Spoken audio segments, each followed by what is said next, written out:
hopefully you've enjoyed watching that video.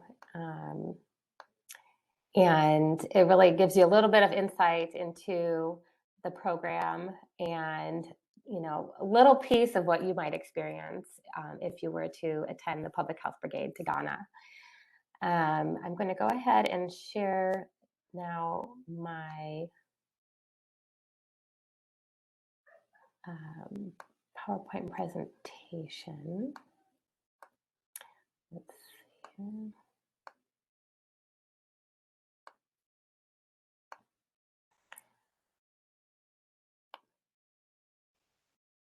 Okay. One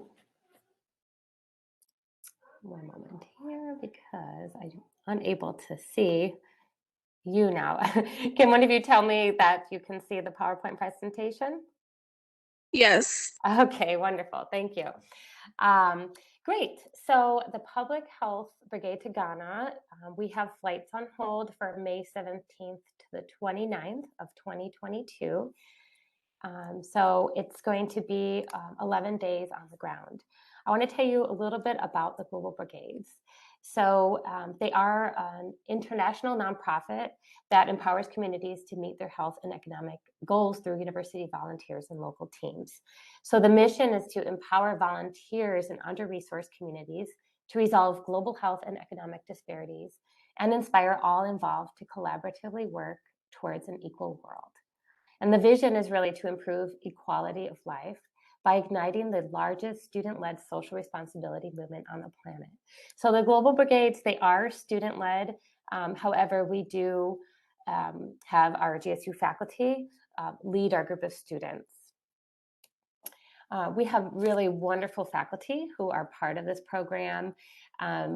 Dr. Nicole Coons, she's from the Department of Communication Disorders, and she had led mission trips to Haiti and now has led 4 GSU brigades to Nicaragua, Panama, and Ghana. She will actually be with us shortly once she's able to connect.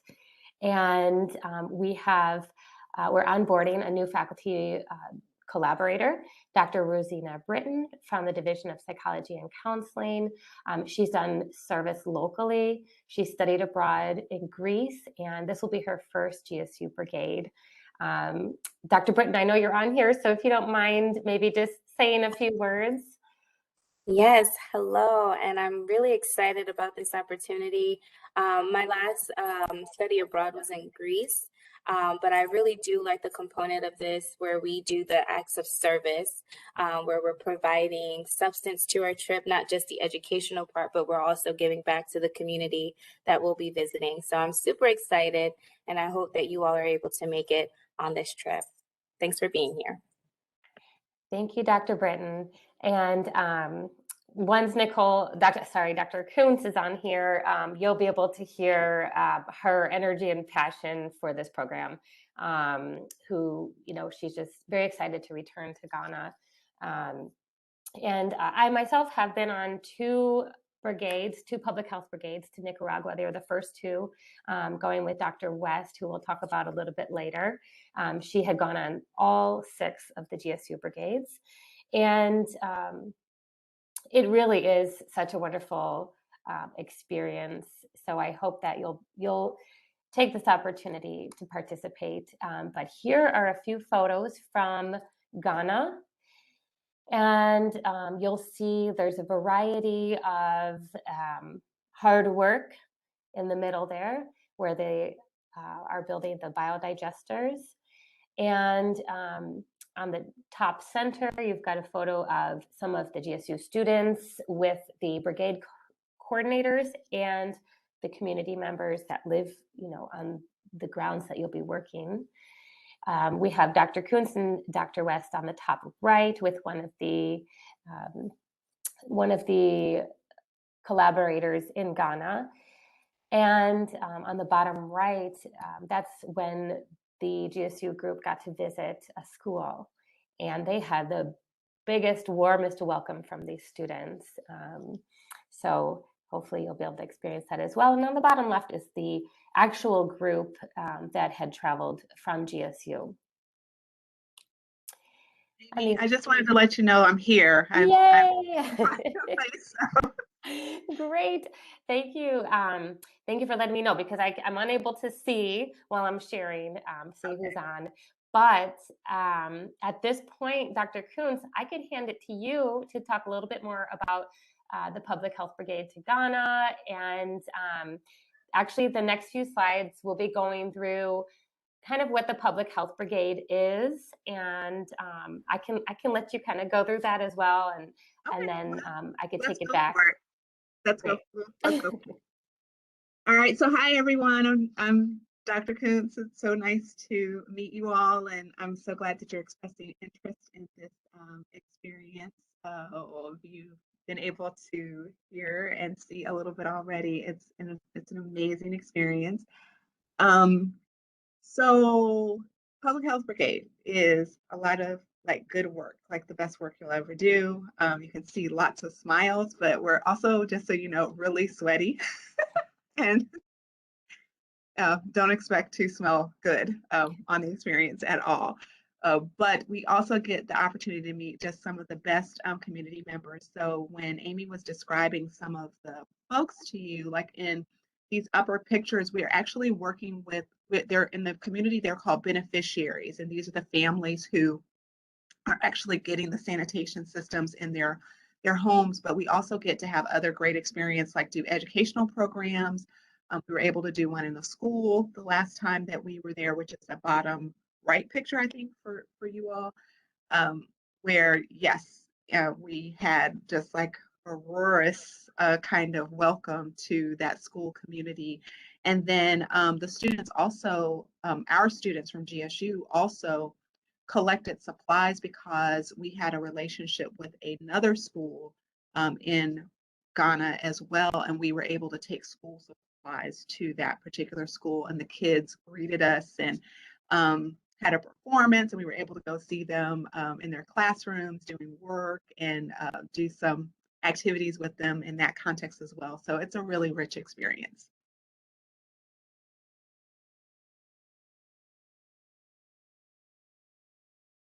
I could say a few words about this if you want. So the Global Brigades, they currently work in Honduras, Panama, Ghana, Nicaragua. They've just recently added Greece, but it's very limited. So just so you kind of have an overall vision of where they work, and there's various brigades that can be done. There's a holistic model that the Global Brigades work with. So the first is sustainable, water and sanitation infrastructure, excuse me. And so that's where the Public Health Brigades are part of that. And then there's sustainable health systems, such as medical and dental brigades, and then economic development, which is business and global legal empowerment brigades. Let's see. I can pass this back to you, Dr. Kuntz. Yeah, well, a little bit about Ghana. So Ghana is a country in West Africa. The thing that's so significant about us being able to participate in the Ghana Brigade is because of just its connection to the experience of the transatlantic slave trade here in America. And so Ghana is actually the first country that enslaved Africans were taken from. So there's just a very rich history there.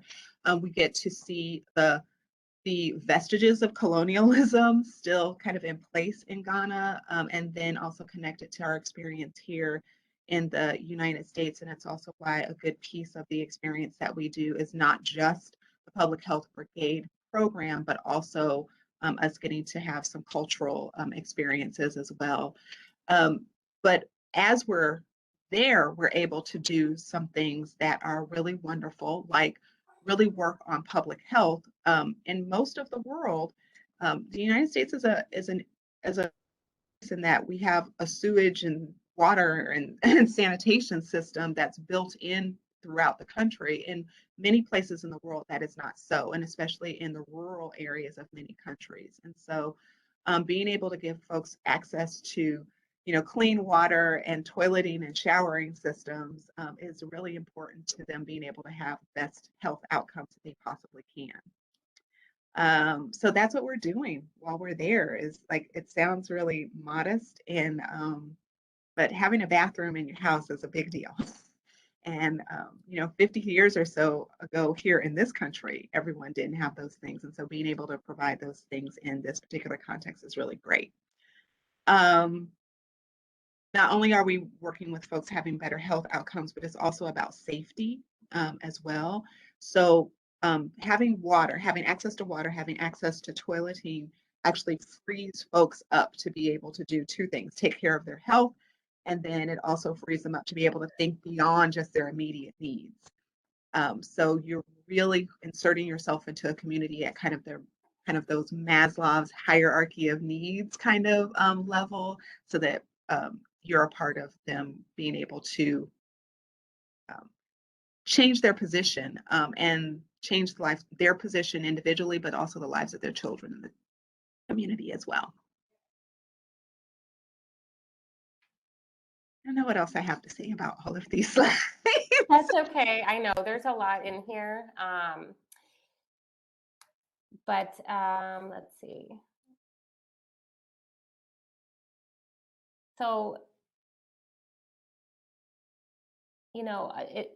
and the work that you're doing there on the ground, it doesn't end there, because the global brigades are really taking care of the communities and ensuring that what you're working on is sustainable. And if the work isn't completed by our group, usually it's certain projects that and goals that you will complete while you're there, but then other brigades will be coming in to kind of continue the work, so that we ensure that the community does receive its full, they reach the goals that they've set out to do. All right, so here just kind of outlines the public health program and the different facets. So there's infrastructure development, healthy households initiative, community health workers, maintenance and follow-up, and then of course the public health brigades. And we'll be sharing all these slides with you, so you can also take your time to read through them if you like. Here's some more photos of the latrines or biodigesters that you'll be working on. And here's our students actually making cement. So really, for every 4 public health volunteers, 1 family can benefit from a latrine. We are hoping to send 15 students and 2 faculty. So just think of the impact you can make. All right. This is a sample 8-day itinerary that even though you'll be there for 11 days on the ground, that's because we wanted to add the extra days to the itinerary for the students to experience other parts of Ghana, as Dr. Kuntz was mentioning. But this sort of gives you an idea. The first day when you arrive, it's nighttime, so you'll be staying in Accra in a hotel, and then the next day you'll get up early. You should expect to get up early every day and travel to the community you'll be working in. The first day is usually just getting to know the community, meet with the families, and get ready to build the following day. So you'll see there's sort of a common theme here of getting up early. It usually takes a couple hours to get to the community because you are in such a rural area. Spend a few hours working, break for lunch, spend a few more hours working, and then return to the compound. In the evening, it says free time. There's maybe a little bit of free time between getting back to the compound, so you can shower and just have a moment to yourself. And then there's group dinners every night and reflection time as well as a group. And here's a little bit more of the day-to-day itinerary. You've got the pre-departure. So this actually, the pre-departure period starts months before departure. Once we have our group confirmed, we'll have a welcome meeting, so that everyone can meet each other and start getting excited and talking about the next steps of fundraising and applying for your visa, getting your vaccinations, and then there'll be a final pre-departure orientation before you depart, just to cover health, safety, and travel. And then we usually include some sort of engagement with Ghanaian community members in the Chicago area. So you see on the bottom left there, there's a photo from the pre-departure orientation where we got to hear directly from Ghanaian natives. And So I wanted yeah. to, like, Amy, I just wanted to say, so for all of you who are considering this as an experience, know that it is absolutely an experience. It's not just that May 17th to May 30th, I think, are our dates. Right now, we actually spend a lot of time building community here amongst ourselves, because once we're on ground, we have to be able to count on each other. We also want to go into any experience we have like with as much respect and as much knowledge as we possibly can. And so we spend those months before we go. So we start like in January or February, I think it is, Amy, right? We start preparing, like we have meetings about twice a month. We have a variety of ways that we can engage in those meetings now. But we like to be able to be in space and time together, because we use those as educational tools for ourselves to learn more about the community we'll be serving in. But we also do things for each other. We learn each other, because we'll be doing hard work and we'll need to learn how to be able to support one another. But we also are doing other things like fundraising. So there is an expenditure, there's a financial expenditure to be able to have this experience. And so one of the things that we work together as a team to do is to find opportunities to go out and like get people to support us financially. And doing it on your own is great, but it's I've found in the years we've been doing this, it's much better when we're doing it together and we're kind of risking together. And so those are some of the things that we do to prepare for our experience on ground in Ghana. So we're together, and we've spent a lot of time together. By the time we get to that airport on May 17th, we've spent a lot of time together, knowing and growing as a group. And I think it's one of the things that makes our experience so special, because whenever we go on ground in any country we're in, they're always like, oh my gosh, you guys are so amazing. You're so full of joy. You're like a family. And it's because we worked really hard to build that before we get to the place where we're serving. Absolutely. Thank you so much for adding that, Dr. Coons. And yes, I can attest, you know, we have a lot of great programs at GSU, but this one really focuses the most on building that community among the participants. So it's very special in that aspect.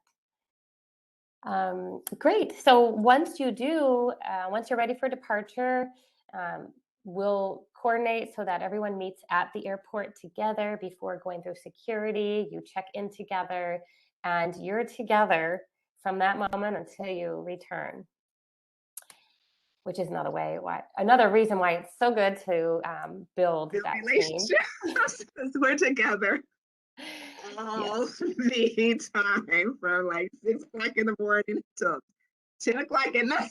We are together, loving each other. Yes. And luckily you have wonderful faculty that it's just a pleasure to spend that time with and to learn from each other.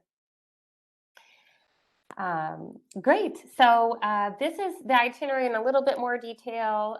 I won't go through everything, but as I mentioned, the first night is you'll spend in Accra, and then you'll get to your compound, which in the past has been, they're always very rustic compounds. There's no air conditioning, no hot water.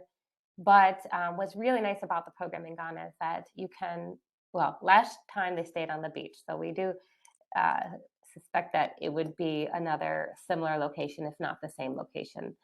So this is a photo here. You'll get an introduction to Ghana and the public health system from the Global Brigades. And then you will meet with the community and do sort of an assessment of the household. The next few days are project implementation. So working on putting in the biodigesters, but also you may be working on eco stoves or whatever is needed at the time that you are there. Then there'll be an education workshop, and you will say goodbye or farewell to the family members. And then there's the cultural days on the last few days. I'll let Dr. Kuntz, would you like to expand a little bit on that? Okay, so you guys interested in knowing about these cultural experiences we get to have? Yes, no, maybe so, a little bit. Okay, all right. So the way that we sequence this experience is really important. So I told so Amy and I were telling you that we have all this prep work we do here in the Chicago area here on our campus to be prepared. Then we get on ground there and we learn the community we're working in. Um, and and then at the end of the experience, we actually learn more about Ghanaian history and Ghanaian culture. And um, for me, going to Ghana in 2019 was my first time. It was my first time on the African continent. And I am so glad to have had the experience in the way that I did, because I got to know people before I got to know this other bigger context. And so it really helped situate it well. So on the cultural days, the cultural and history days, what we do is we do a visit to the last bath, which is a place where enslaved Africans were marched to and then taken into the water to be, washed. And I say that in big, huge air quotes, because I'll have to, when you go, you'll have to learn the real story, before they were transferred to the slave dungeons. We also take a tour of two of those slave dungeons. And so they're called castles. They're the Cape Coast castles. They're actually fortresses, was what they were. So the Cape Coast one, I think, was a British fortress. And then the second day we actually go to Elmina, which was one that the Portuguese had, and the Portuguese were actually the first Europeans who hit Ghanaian shores. We also have another experience at One Africa, which is kind of an expatriate community of Americans. So there's lots of African Americans who live in Ghana. So One Africa is one of those places. We get to have like a whole day spent with them, learning about their experience there. We get to eat great food there. There's a beautiful beach there as well. And then in the evening, there was the last time we went, and I'm sure we'll do it again, is we had like a professional Ghanaian dance troupe and drumming company who came out and they taught us like traditional dances and how to drum. It was amazing. And then we have an experience with the Global Brigade staff, just saying our goodbyes to them and just get to exchange our stories with one another from the experience. And then after that, we're back on the plane and back to America. And that is all these pictures, just so you guys know, are like pictures of us when we were there in 2019. Like the majority of them are pictures of us. And so all of those smiling faces were just a piece of the experience that we had. It is amazing beyond measure. I can't begin to explain it to you. What I will tell you is that if you choose to do this thing, it will change you forever. Absolutely. Yeah. Thank you, Dr. Kuntz. Okay.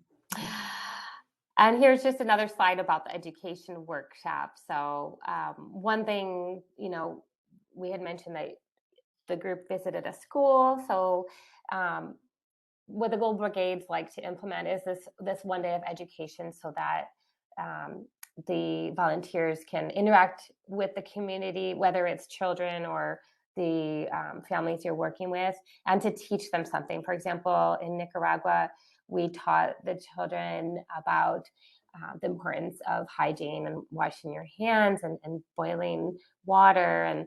And so it all depends on, once again, the community you're working with and what the needs are at the time. So the Global Brigades will let you know what that is, and then the groups can kind of plan how they want to interact with the community. And the result. So this is the biodigester. And these are just a few more photos about the final products. And now we will talk about how to get involved. All right, so the program fee, of course, is a very important part of this. So it is $3,450. Now, it's important to know what that all includes. Remember, you're going all the way to Ghana. So it does include all of your accommodations and meals. So you will have, you'll be eating the local food for breakfast, lunch, and dinner. You don't have to bring any extra money for food. You will have access to clean drinking water. Your international flight to and from is covered and included in this. You will have airport pickup and drop off, in-country transportation, translators and coordinators, and security on the ground. The program sustainability and follow-up between brigades, all the site visits and tours, public health project materials, international health insurance. And then we've also included the visa fee, because you will all need to get a visa to enter Ghana. And then flight insurance, as well as COVID testing. So COVID testing is actually something, at the moment, you're required to do a test before you leave. And then when you get to Ghana, and then when you leave Ghana. So we have already put the in-country testing that's required in this program fee, as well as the COVID additions that the Global Brigades have had to implement, such as PPE for all of you when you're on the ground. All that, like additional insurance, and then the PPE, stuff that we have to have when we go into the community. Yes. And actually, we have confirmed the flight cost. So this is no longer an estimate. I will be removing that star on the next presentation. So some out-of-pocket expenses you should expect are your required vaccinations. So you do need to be vaccinated against COVID-19. You will also need to get the yellow fever vaccine, typhoid, Hep A, Hep B, and then malaria, which is pills that you can take while you are traveling. Those can cost a few $100s. So I would suggest looking into it now with your insurance, and see if there's anything that they would be covering, so that you know in advance what to expect. And those are items that you can work on getting more in the springtime.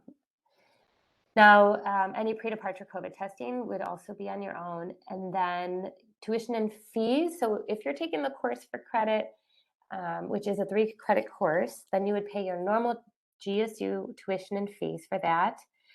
If you want to participate, but you do not need the credit, then there's just an auditing fee of $75. Dr. Kuntz, I know, is working on finalizing the course that would be related to this. I don't know if you want to add anything about that at the moment, Dr. Kuntz.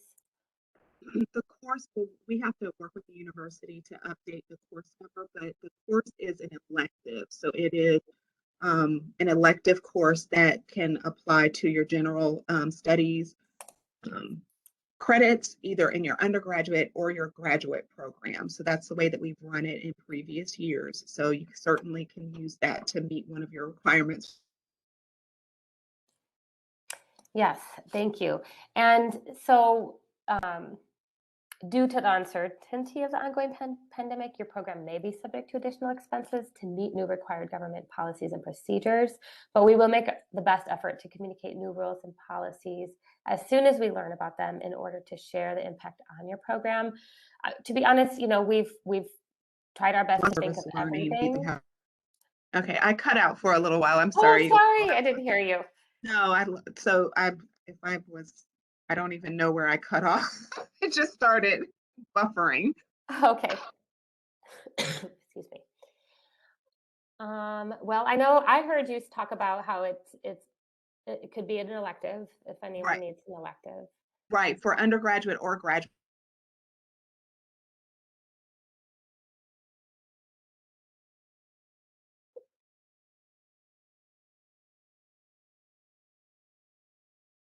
Okay, I think you got cut off again, Dr. Kuntz.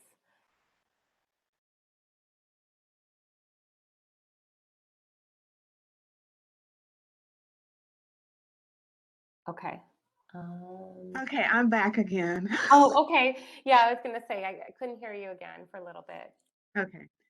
If you all have any questions about that piece of it, please let me know. Yes, thank you. All right. So yeah, so we've definitely tried our best to think about all the expenses that could be that we may need to face. So we really do not expect the program fee to change. If anything, maybe we'll be able to reduce it if some of the COVID requirements are reduced in the country. But at the moment, we've done our best to include everything. And of course, we're living in uncertain times, but we should be able to hopefully stick with the program fee that is listed. Now, of course, health and safety are priorities. Ghana actually right now is at a very good level. On the Department of State website, they are level 2, and in normal situations, we travel to countries that are at a level 1 or level 2. They do say to exercise increased caution, but that is just the general level 2 advisory. The CDC also is at a level 2, so it's very moderate conditions there regarding COVID, and you must be fully vaccinated before traveling there. So we will be closely monitoring the travel advisories and other health and safety risks as we get closer. Just as a point of reference, you all, like the United States is level 2 for some other countries. So don't think that like a level 2 is a kind of a bad place to be. I think we're all having to have a lot of care as far as our health and safety are concerned these days. Absolutely. And, normally Europe is a level 2 as well. So, places, it's just places that people would normally travel to are often at a level 2 for various reasons. Do you want me to cover these for you, Amy? Oh, if you like, sure. So so Amy did a really great job of getting us connected with our Global Brigades staff here stateside who are at the beginning parts of our coordinating. They gave us a lot of really great information on how we will engage in COVID-19 safety precautions. And so there are some things that we have to do, and then there are other things that Global Brigade staff is doing for us. So one of the things that you have to know is that to participate, Global Brigades requires that every participant be fully COVID-19 vaccinated. We also have to have COVID testing before we travel. You know that here in the US right now, we don't have to pay extra for that, but you do have to have a particular test. I think we have to have the PCR test, and we would have to have more particular information about that once you decide to come on board with the program. And then, so we get tested here, we get tested there. We get tested before we leave. If anyone's symptomatic, they have a testing system, there as well. So we have lots of ways to try to keep ourselves protected. We have COVID insurance, so that if anything does happen in country, you have the necessary medical care that you would need. Also, if anyone needed to be quarantined, there's provisions for that as well. Global Brigades has set as limited capacity for both the number of people who are in rooms when we're in our living situation, and then also they reduce the capacity in our vehicles as we're transporting back and forth to our different locations. We have to wear personal protective equipment in the form of face masks. There's sanitation stations all around our working areas and our living quarters while we're on ground in country. And then Global Brigades also has a coordinator that's keeping track of all of the COVID-19 protocols, as well as some of the other kind of daily checks that they do, because we kind of have to do like our daily self-report, kind of like what we do when we're on campus. Like, do you feel sick? Do you have a fever? All of those things. We're doing those same things to take care of each other when we're in country too. These things are really important. I just want to say this, not just because to keep us safe, but we're going into communities where COVID-19 vaccinations are not necessarily being distributed as well. Just like we're having trouble in this country, in other countries, they're having trouble with getting vaccinations out into the community. So the more we're protected, the more we're able to protect the people we're working with, and also the families we're working with on those sites. They also have to be masked as well, which is why we paid a little bit of extra to make sure that we're taking personal protective equipment on site with us. Great, thank you, Dr. Coons. And as I mentioned before, I will be sharing this with everybody, so you'll be able to access the links on the left to get more information and up-to-date information as well to stay on top of this. So we do have the International Health Insurance, which we enroll all participants in, and that is part of the program fee. And treatment for COVID-19 would be considered just like any other medical condition. You would be treated just as if you needed to go to the doctor in a normal situation with the insurance. There will be an opportunity to purchase cancel for any reason insurance as we get a little closer to the departure, and I will talk more about that. So basically, we understand that there is a lot of uncertainty still, and you want to be able to protect your investment. Right now, we have the application deadline coming up, and we are asking for students to put down a deposit and to start making payments towards the brigade. However, all of the payments towards the brigade are refundable until February 1st. At that time, we'll be meeting with upper administration at GSU to discuss, look at the current situation in Ghana and all of our various protocol, and decide, okay, we can cancel at this moment and give everyone their money back, or if we decide to move forward with the program, we can let all of the participants know that now's the time. If they like, they can purchase cancel for any reason insurance or interrupt for any reason insurance. We actually do have some pretty good rates with our insurance provider, which I can share with you as well. And or if at that time you want to back out, hopefully you won't if we are all set and ready to go, but you would still have that option up until February 1st. Okay, so I do want to talk about some scholarship opportunities. So the first is the GSU Study Abroad Scholarship. This is open to all active GSU students. So you don't have to be taking the course for credit, but any students who are looking to study abroad, who are active students at GSU, can apply for this. And you'll need to fill out the Study Abroad Scholarship application form, write a statement of purpose essay with a follow-on project, obtain 2 letters of recommendation from either academic or professional references, and attach your resume. All of these prompts and information are part of the Study Abroad Scholarship packet, and you can receive an award of up to $750. And the application deadline for this is December 1st. The other scholarship we have 3 leadership grants of up to $250. And yes, you can receive both the Study Abroad Scholarship I just mentioned and a leadership grant.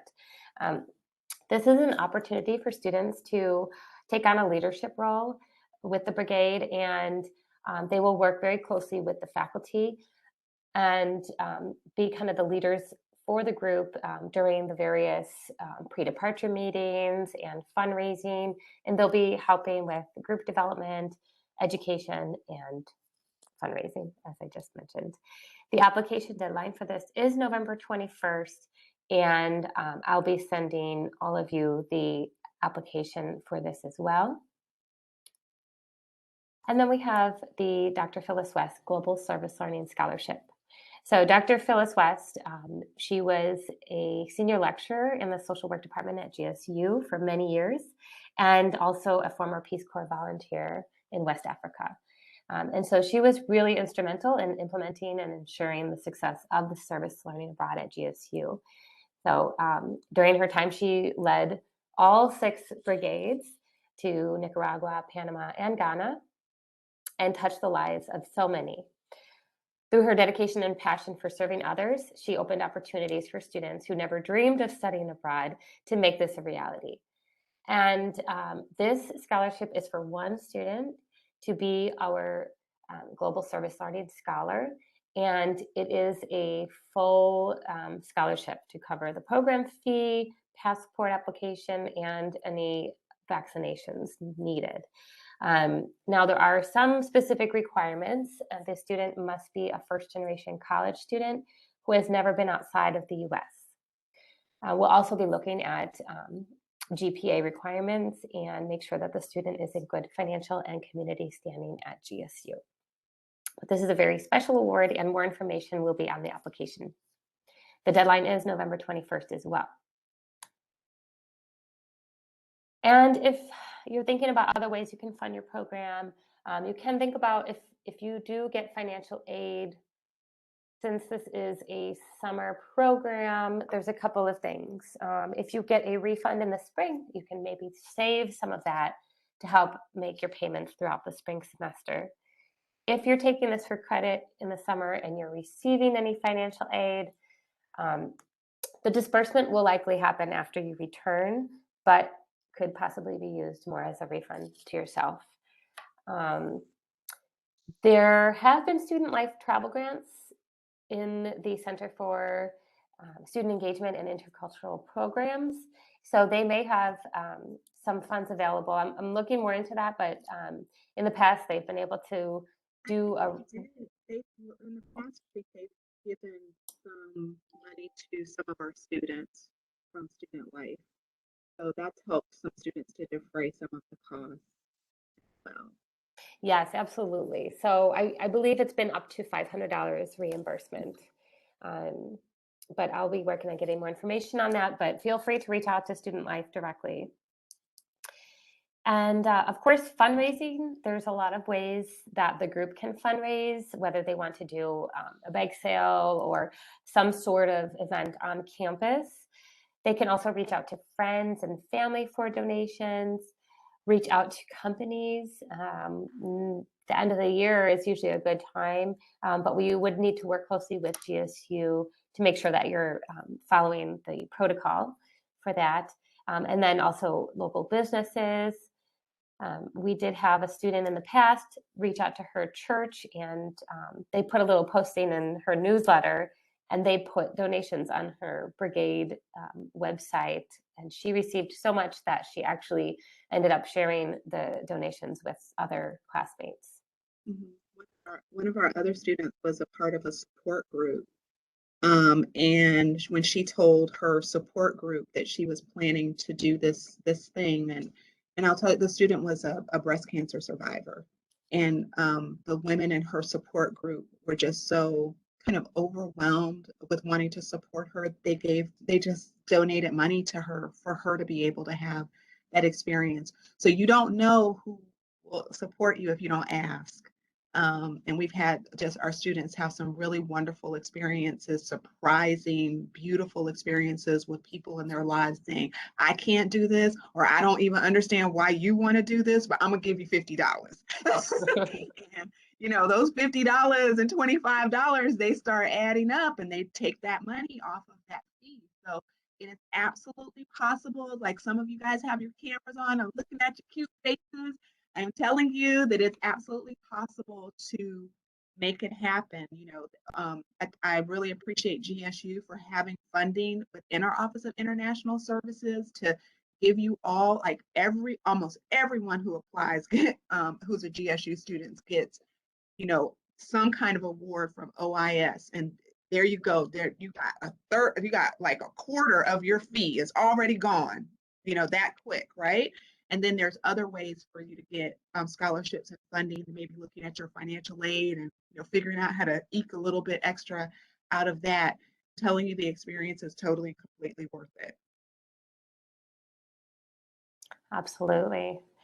And for those who do not have their passport yet, I suggest you apply very soon. The sooner the better, because you don't want that added stress of waiting on the passport. But since we do need to apply for visas, you need your passport sooner than maybe some other programs that are traveling in the summer. So we are doing a passport day at GSU next Monday from 10 to 2.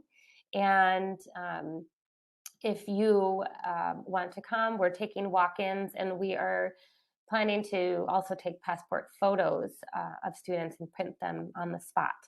So what you'll need to do is fill out a passport application, which you can also do here. But if you want to get a head start, you can start filling it out online, and then we can print it for you if you need assistance. You'll need the passport photo, proof of U.S. citizenship. So birth certificate is really the best document if you can find your original. And then your ID, like a driver's license or a state ID. And then you'll need to write, if you have personal checks, that's really the best thing, because you'll need to do a personal check for the administrative fee, the passport book, and then if you want to pay anything extra to expedite it or pay for extra shipping. Otherwise, you'll just need the first two, the administrative fee and the passport book. For Ghana, I'd say you should definitely apply by December 15th at the very latest for the routine processing. Otherwise, January 15th for expedited service, which is an extra $60. I just say one more thing before we talk about these application deadlines. Yeah. So hey y'all, it's me. You are here in this meeting. There is something in you that is telling you you want to have an experience like this. Okay, there's something in there in you that's calling to you. So even if you're not sure, because our deadlines are coming up kind of fast, even if you're not sure, just apply. Just apply and just come on this walk with us, go through the interview process, and you will figure it out. Don't miss out on the opportunity because you're thinking about it for too long. The application isn't that long to fill out for study abroad. Neither are the scholarship applications. I think that once you just like take that first, little leap, you'll figure out whether this is a thing for you to do or not. If you end up in a room with me, with Dr. Britton, Amy Sub, you're probably going to say yes. Okay, so these are the deadlines, but I'm telling you, if there is something in your heart that's saying, really, this sounds like something, or I never thought just do it. Just do it. Just fill out the application. Okay? I see you nodding, Monique. Just fill it out. Okay? Yes. Thank you, Dr. Coons. I agree. I fully agree, fully support all of what you said.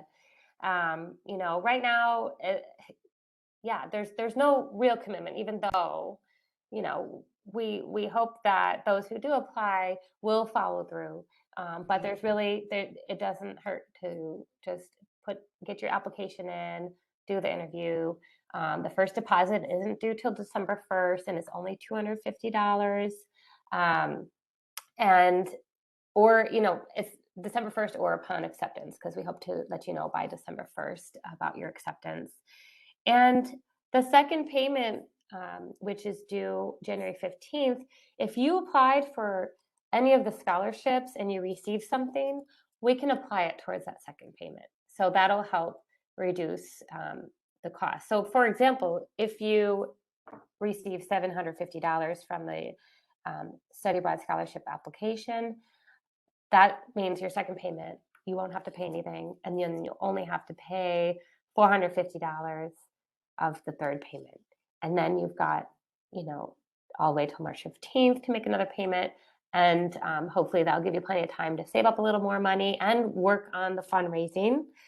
And the remaining balance isn't due till May 1st. That's when we want everything, covered and paid. And so here's just kind of a breakdown of the different steps, but I'll send this to you so you can get a better idea of all the different steps that we'll be taking. So I'm going to stop sharing my screen now. I know it is 12:31, so if anyone needs to log off, you can, but we can stay on for a few more minutes and answer any questions. I know, Shakana, did you reach out to Dr. West already? I thought I saw a message from you. Yeah, I did. Okay, well, I'm glad to have you here. I'm glad that you're in and thinking about it.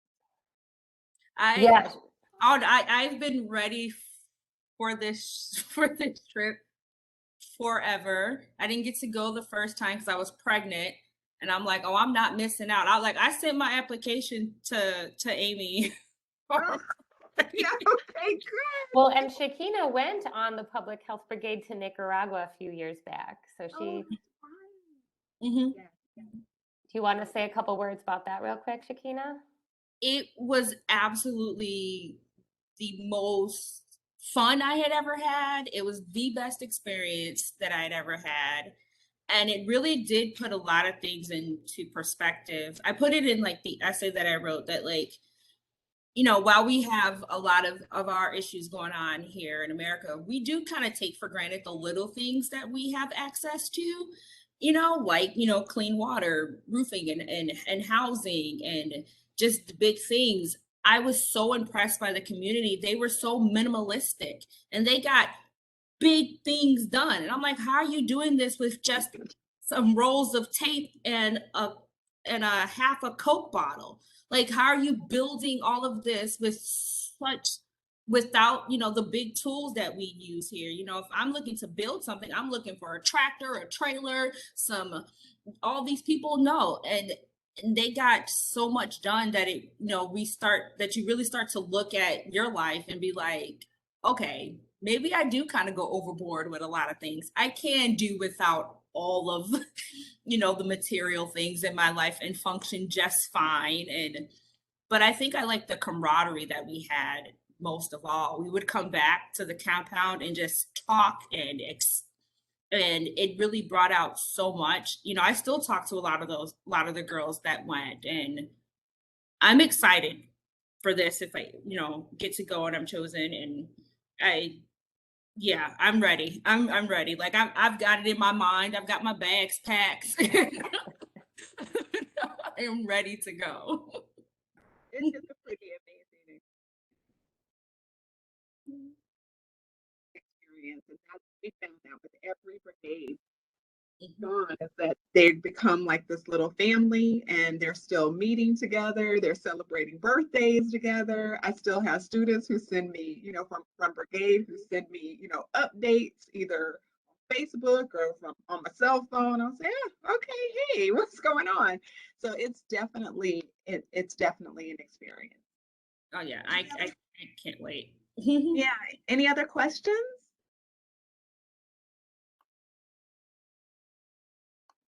Jillian, see you in there? I am here. Hi, Dr. Coons. Hi, how are you? I'm so glad that you're considering. I'm good. So I did actually have a question because I know that I'm taking classes this summer, and you said that the dates are the 16th through the 30th. Yeah, so we have 17th through the 30th, which is the first part of the summer session. And so, so Jillian, you all, just in full disclosure, is like a student in my department in communication disorders. And what I try to do for students in my department is kind of work with faculty and have the students, us all kind of meet and advocate for them to be able to participate and still be able to take their summer courses as well.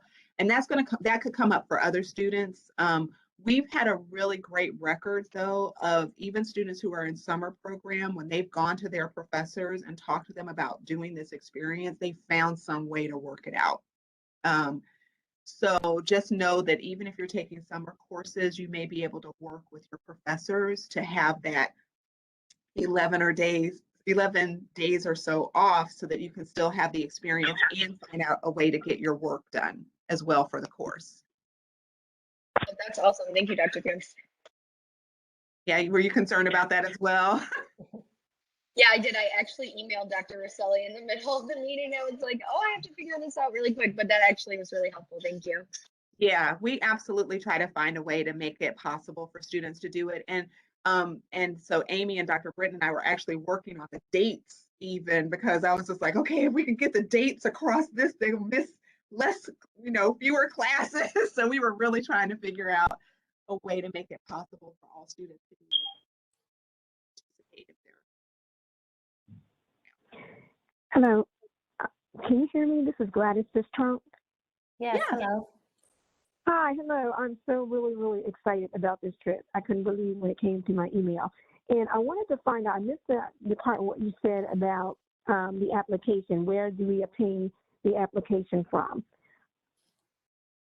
Yes, so it is on the website. So if you go to the Governor State University website and you go to study abroad, you can find the study abroad application there.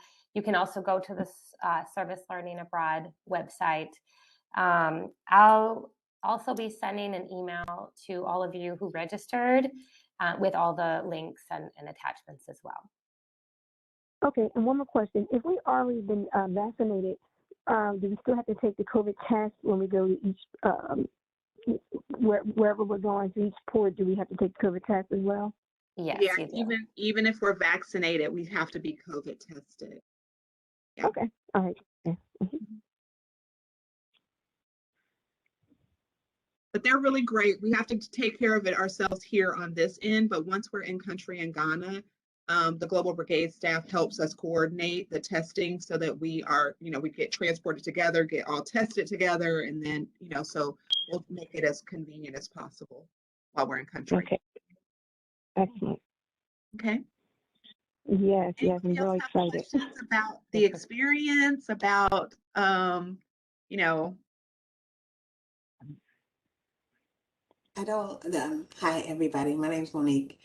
I am super excited. My individual here that I mentor actually and encouraged to go and get his master's degree. I saw on the slides, so I'm texting him like a picture. And I'm like, this you did this, and I recall seeing photos like on social media with him. And he said the experience absolutely changed his life. So we are scheduled who's to your get mentor? Stephen. Oh, yeah. Oh, and Stephen couldn't stop going on brigades with us. He went on like 2. Yeah. So it's kind of ironic how it's flipped. I was encouraging him while he worked for me to go back to school, go back to school, go back to school. And then he graduated and finished, and I'm super proud of him. And then I see his face on this and I'm like, wait a minute. So we just kind of worked in reverse, but I've done something similar in Zimbabwe with my church. And so I'm super excited. I'm ready to like pay all my money right now. Like, let's go. Okay. Come on, because I'm telling you guys, it's going to happen. Like I've already decided. You can ask Amy. Like we were talking about it, and I was like, oh, it's happening. Like I don't care. Like we're going to have this many people, and this is what we're going to do. We're going back to the same community we worked in 2019 because we wanted to really have that continuity of experience. That community was amazing, and it'll just make it a more cohesive experience for us. The people are lovely. Ghanaian people love us. Okay, like they love us. It's like the most welcoming, beautiful place to go to. So the people are beautiful. I mean, I've been many places. We've been to Nicaragua, we've been to Panama, we've been to Ghana. But Ghana is special. Ghana is special no matter who you are, where you come from. I've never been to a more welcoming place. And I think that you guys are going to smile and cry and sweat and love every piece of it. Absolutely. I'm looking forward to it. Are there many people, like I know you said that there's 15 students and 2 faculty. Do you typically have more applicants than you have spaces? Like, is it a competitive thing? No, it's not a competitive thing. We have an application process just because service learning is just such a different experience. And so we want to make sure that people are coming into the experience with the right kind of heart space. We talked about how much we have to take care of each other when we're on site. We're doing really hard work with one another, and we want to make sure that we're taking our best into that experience because for the folks we're serving in country, for some of them will be their only experience with Americans. So we want to make sure that we're taking the best and the brightest of GSU with us. That being said, those folks come in all shapes and sizes and experiences. And so we're just really happy to be able to have an application process because it's not just you pay and you go. You pay but you just paying more than money. You're paying with your heart and with your brain and with your effort and with your ethics and every bit of you. And so that's why we have an application process. Okay. Yeah, it's good stuff. Good stuff though. All right, you all, it's getting late and I'm really so excited. I'm glad to meet you. I said there's Gladys. Is that you on the phone there? Yes, it's me. Okay. It's Gladys. Okay, so Gladys and Shakana, am I pronouncing your name correctly? It's Shakina. It's Shakina. Okay, Shakina. And then Monique and her Jillian. And then I see there's a Sarah here as well. Nice to meet you. Hi. Nice to meet you. And then Shahid. Yeah. Hi. All right, so nice to be able to have spent this time with you all. Get those applications in. We'll be contacting you as soon as the first deadline hits us, and then we'll schedule our interview. So Dr. Britton and Amy and I will be conducting those interviews, and then we let you know within a pretty short amount of time whether you've been accepted to the program. And then also, Amy worked really hard to get your first scholarship applications processed. Please look to see which scholarships you're eligible for applying to. Remember that you can apply for the OIS scholarship and a leadership grant. But if you have never been out of the country before and you meet the other criteria for the Dr. Phyllis West Global Service Learning Scholarship, look to see if you're eligible for that too. If you've never traveled out of the country and you're a first generation student, we're looking for a really great representative to be our global scholar. Great. Thank you. Thank you, everybody, for being here. I will follow up with an email with all the information, and we hope to receive your application by the February 21st. Okay. All right, you guys. Thank you. Take care. All right. Bye-bye. Bye-bye.